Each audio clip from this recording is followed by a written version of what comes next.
बरसात में नाले ले जा पाते हैं। हर साल खेतों का कटान होता है। बरसात में नाले में तेज बहाव के कारण हमारी उपजाऊ जमीन लोग जो है, कुछ किसान सक्षम हैं इसको बनाने में, दीवार बना रहे हैं, क्योंकि अपना खेत ऊंचे में है तो कटाव से उसको तो कुछ असामाजिक तत्व किसी चीज़ की आड़ लेकर के कहते हैं कि नहीं हम तो उसकी तरफ से। तो हमारा कहना है मैम, अगर ये असामाजिक तत्व कुछ चीज़ के लिए आवाज़ उठा रहे हैं, एथेनॉल में यहाँ से 100 फीट आपके संज्ञान में भी लाना चाहिए, बल्कि यहाँ पर तहसील प्रशासन का और अन्य का जिला प्रशासन का ध्यान भटका करके अन्य जगहों में ये पुलिया, ये आम जनमानस है 2 बीघा 3 बीघा में अपना जीवन यापन कर रहे हैं। उनकी आजीविका का साधन ही वही खेती है, उस पर निर्भर है। कैसे जाएंगे वो बरसात के दिनों में? रोज हमारे गांव की नालों में जो हमारी दीवारें बन रही हैं, और कुछ किसान हैं उनके जो अपने व्यक्तिगत खर्चे से दीवार को बना रहे हैं, और कुछ सरकार ने भी बनाई है और कुछ पुल बनाए हैं। तो वो कोई भी अवैध या वैध नहीं है, क्योंकि हम लोगों का जो ग्रामीण बसा हुआ है वो नालों के किनारे ही है। जैसे 2 भाई होते हैं, एक भाई उधर एक भाई उधर, तो पुल से जाना स्वाभाविक है, या तो रफ्ते से जाएगा या पुल से जाएगा, कैसे ना कैसे जाएगा।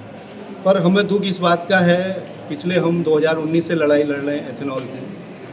वो एथेनॉल वाला इतना बड़ा आदमी है कि हमारे कुछ पत्रकार बंधुओं ने तो बड़ा अच्छा साथ दिया, लेकिन कुछ पत्रकार बंधु उस एथेनॉल वाले से इतनी बुरी तरह डरते हैं कि उन्होंने कभी भी वो खबर प्रकाशित नहीं की। उसने, मैं आपको एक ही बिगर नापे हुए ये उसका एक ही मानक बता रहा हूँ, उसने 100 फीट लंबी पुलिया डाली है।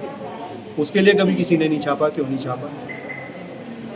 100 फीट लंबी पुलिया डाली है और 4 फीट ऊंची डाली है, क्या उससे पानी निकल जाएगा? कहीं कहीं ये गांव में कोई नाले नहीं है। हमारे यहाँ इसको पहाड़ी में कहते हैं खौद, यानी कि जहाँ पे ढलान ज़मीन होती है वहाँ पे बनते पानी एक ही चला जाता है। वो 1-2 घंटे का होता है। असली नाले वो होते हैं जिनको रौफड़ कहा गया है। तो हर एक चीज़ को एक ही आंकलन से नहीं आंकना चाहिए।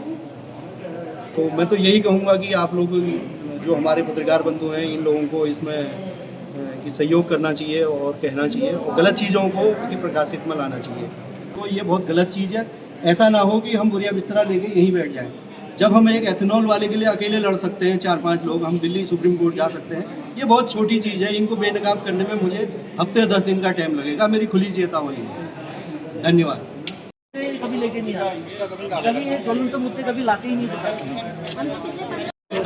जिंदाबाद जिंदाबाद।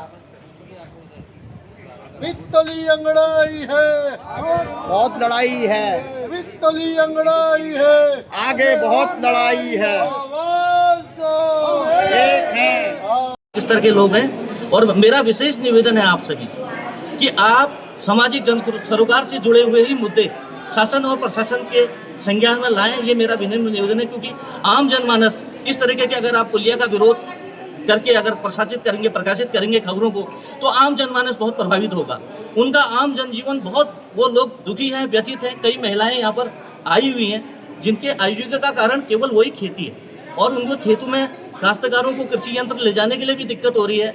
उनके बच्चों को स्कूलों को जाने के लिए तकलीफों का सामना करना पड़ रहा है। इसलिए मेरा विशेष निवेदन है, मैं आपके चैनल के माध्यम से शासन प्रशासन से बैठे हुए उन सम्मानित लोगों से कहना चाहता हूं कि आप इस विषय को गंभीरता से देखें और इन ग्राम सभा के जनप्रतिनिधियों की पीड़ा और ग्राम सभा की पीड़ा को गंभीरता से लेंगे। धन्यवाद। पहले तो आगे नहीं थे।